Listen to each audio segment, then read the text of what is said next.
सभी साथियों को राम राम नमस्कार। कैसी हो आप सभी। उम्मीद करूंगा कि आप सभी बहुत बढ़िया होंगे और बहुत बेहतरीन तरीके से अपनी गवर्नमेंट जॉब की तैयारी को कर रहे होंगे।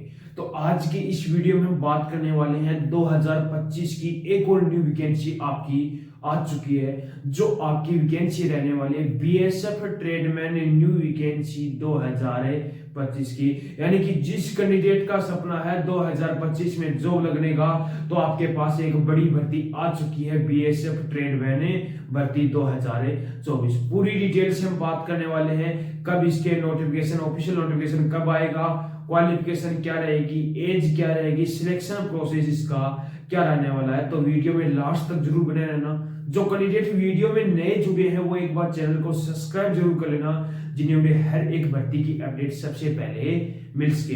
तो जो अपनी भर्ती है वो बीएसएफ की ट्रेडमैन की न्यू वैकेंसी 2025 की है। तो बीएसएफ की जो न्यू वैकेंसी 2025 के स्टार्टिंग में ही बीएसएफ की आपकी न्यू वैकेंसी आने वाली है, जिसके अंदर आपकी टोटल जो वैकेंसी है वो 3000 प्लस इसके अंदर आपकी टोटली वैकेंसी रहने वाली है। इसी के अंदर आपको आईटीआई जो कैंडिडेट है आईटीआई कर रखी है वो उस कैंडिडेट भी फॉर्म अप्लाई कर सकते हैं, उनकी अलग पोस्ट रहेंगी। जिसके पास एनएसक्यूएफ लेवल फर्स्ट का सर्टिफिकेट है वो उन कैंडिडेटों के लिए अलग आपकी पोस्ट रहने वाली है, और जो उन्होंने कहीं भी काम किया हो और 1 साल का उनके पास एक्सपीरियंस है तो उनके लिए अलग पोस्ट रहने वाली है। इसके अंदर 3000 में है।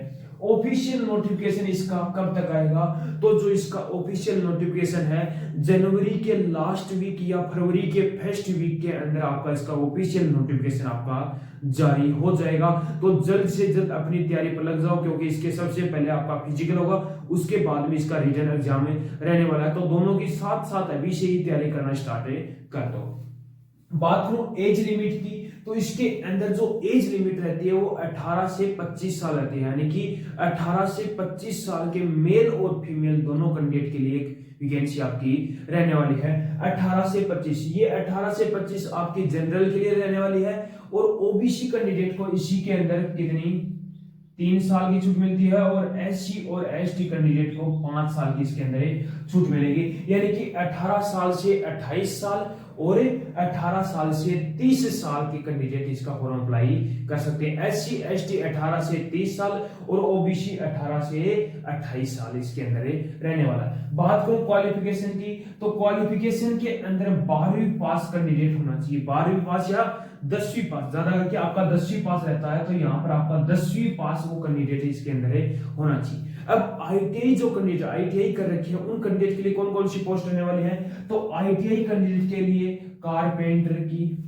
प्लम्बर की, पेंटर की और इलेक्ट्रीशियन की और ऑपरेटर की ये वैकेंसी आपकी आईटीआई बेस वालों के लिए रहने वाली है। अब किसी के पास कोई सर्टिफिकेट नहीं है, केवल 10वीं पास है, उनके लिए कोबलर की वैकेंसी रहेगी, टेलर की वैकेंसी रहेगी, बार्बर की वैकेंसी रहेगी, स्वीपर की वैकेंसी रहेगी और वॉशरमैन की आपकी वैकेंसी रहने वाली है। इसमें 1 साल का एक्सपीरियंस मांगा जाता है, या आपने कहीं भी काम किया हो और वहां से वो आपका एक्सपीरियंस बनवा सकते हो, तो वो 1 साल का एक्सपीरियंस इसके अंदर आपका मांगा जाता है। अब एनएसक्यूएफ लेवल, अब बहुत से बच्चे क्या करते हैं, ये एनएसक्यूएफ लेवल का सर्टिफिकेट है वो फेक बनवा लेते हैं। तो आपको फेक नहीं बनाना, लेवल फर्स्ट का सर्टिफिकेट होना चाहिए, और वो एनएसडीसी, क्या NSDC national skill development corporation के थ्रू क्या होना चाहिए, आपका एनएसक्यूएफ लेवल का सर्टिफिकेट वेरीफाई होना चाहिए। अब एनएसक्यूएफ लेवल का सर्टिफिकेट है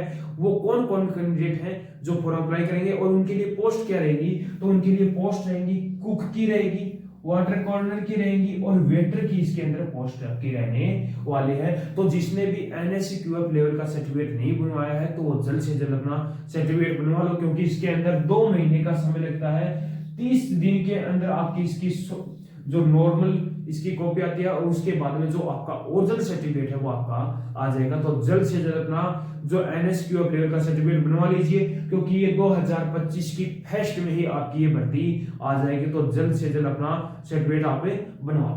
अब उसके बाद में हम बात करते हैं इसके सिलेक्शन प्रोसेस की। यदि सिलेक्शन प्रोसेस की यदि हम बात करें तो सबसे पहले आपका होगा पीएचडी, यानी कि फिजिकल स्टैंडर्ड टेस्ट होगा, यानी कि हाइट, वेट और चेस्ट इसके अंदर सबसे पहले होने वाला है। उसके बाद में आपका होगा पीटी, यानी कि आपकी फिजिकल जो टेस्ट होगा, यानी कि आपका फिजिकल रहने वाला है, यानी कि रनिंग आपकी इसके अंदर रहेगी। उसके बाद में आपका होगा एग्जाम, उसके बाद में डॉक्यूमेंट वेरिफिकेशन होगा और उसके बाद में मेडिकल रहने वाला है। तो सबसे पहले आपका पीएचटी और पीटी होगा, उसके बाद में ही आपका एग्जाम होगा और उसके बाद में डॉक्यूमेंट वेरिफिकेशन और उसके बाद में मेडिकल रहने वाला है। अब पीईटी और पीएचटी के अंदर क्या होगा और जो एग्जाम होगी उसके अंदर आपका एग्जाम का पैटर्न क्या रहने वाला है, क्योंकि बहुत से बच्चे जो नए हैं, फ्रेशर बच्चे हैं, वो भी इसका फॉर्म अप्लाई करेंगे, तो उनको ये भी नहीं पता कि इसका पीएचटी और पीईटी क्या होगा और इसका एग्जाम पैटर्न क्या रहने वाला है। क्योंकि बहुत से बच्चे अभी से नोटिफिकेशन आपका आ जाएगा, उनको ये पता चल गया कि ये भर्ती आपकी आनी है, तो वो अभी से अपनी तैयारी स्टार्ट करेंगे। तो वो अपना ये भी उनको पता होना चाहिए कि उनका पीएचटी और पीईटी क्या होगा और एग्जाम में क्या होगा। तो उस पर हम चर्चा करते हैं। यदि हम पीईटी और पीएचटी की बात करें तो सबसे पहले आपका हाइट होगी, जिसके अंदर मेल कैंडिडेट के लिए हाइट रहेगी 165 सेंटीमीटर और फीमेल कैंडिडेट के लिए 155 सेंटीमीटर इसके अंदर हाइट होगी। यानी कि नॉर्मल इसके अंदर आपकी हाइट मांगी जाती है, मेल कैंडिडेट के लिए 165 और फीमेल कैंडिडेट के लिए 155 सेंटीमीटर इसके अंदर आपकी हाइट होगी। उसके बाद में चेस्ट की बात करूं तो मेल कैंडिडेट के लिए जो चेस्ट होगा वो 75 होगा, नॉर्मल आपका 75 होना चाहिए और फुलाने के बाद में आपका क्या हो जाना चाहिए 80 आपका सेंटीमीटर इसका क्या होना चाहिए आपका चेस्ट होना चाहिए। फीमेल के लिए चेस्ट होता नहीं है। उसके बाद में बात करूं रनिंग की, तो रनिंग के लिए मेल कैंडिडेट को 5 किलोमीटर की रनिंग करनी होगी, जिसके अंदर 24 मिनट का उसके अंदर समय दिया जाएगा। यानी कि 5 किलोमीटर की रनिंग करनी है और उसको 24 मिनट में आपको कंप्लीट करना होगा। फीमेल कैंडिडेट के लिए 1600 मीटर की रनिंग करनी होगी, जिसे 8 मिनट 30 सेकंड के अंदर पूरा कंप्लीट करना होगा। यानी कि 1600 मीटर रनिंग करनी है फीमेल कैंडिडेट को